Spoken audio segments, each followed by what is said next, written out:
man dusmas sakrājušās ļoti. Jums vajag iedot poti, redzēt pār mani jūs visi diršat, lai gan paši pēc sūdiem smirdat. Pēc labākais, ka šos vārdus dzirdat, es zinu, ka uz priekšu man iet lēn, bet jūs visi ķēmi, meitenes un zēni, bučos iet zemi, pa kuru es eju, tāpēc, ka jūs nodiršat mani, manu repu un manu dzēju, un man ir kas sakāms. Es gribu darīt to, ko mīlu, to, kas mani uztur dzīvu, to, kas mani patais brīvi, es dominēšu šo cīņu, jo šādi es dzīvi svinu, un tā es tikšu virsotnē, to es zinu.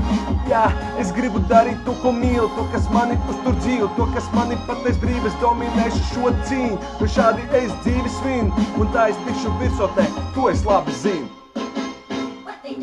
Jums liekas, ka te muļķības es leju, vēl bezsakarā saucat mani par geju.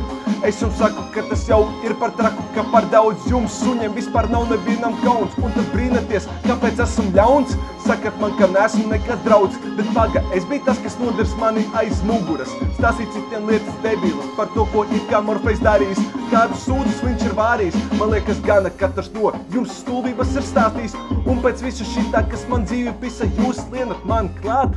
Laikam gribat jūsu problēmas te sākt, kas jums vispār nav prāts. Šis ir mans sasodītais tās un dirsā līdējiem, tajā nav vieta. Es te dzenu joks jums liekas, šito ceļu iešu viens, jo atšķirība no jums man nav uz lūpām matas vietas. Un tā ir patiesība, es gribu darīt to, ko mīlu, to, kas mani uztur dzīvu, to, kas mani patais brīvu. Es dominēšu šo cīņu, jo šādi es dzīvi svinu, un tā es tikšu virsotnē, to es zinu.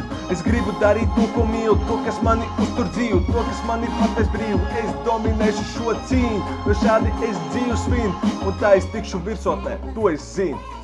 Tāpēc nediršat, ka jūs mani cienat, nodirsāt mani caur dienam. Atceros es visu, tāpēc tādu Kristu kā tevi es izmērēju pa zemi. Man nav vajadzīgi draugi, kas ir ļevi, pats vainīgs, kā tu mani nodevi. Es piedot varētu, bet to pašu atkal jūs darītu. Negribu jūs baidīt, bet laikam man ir pienācis laiks kompāniju pilnībā mainīt.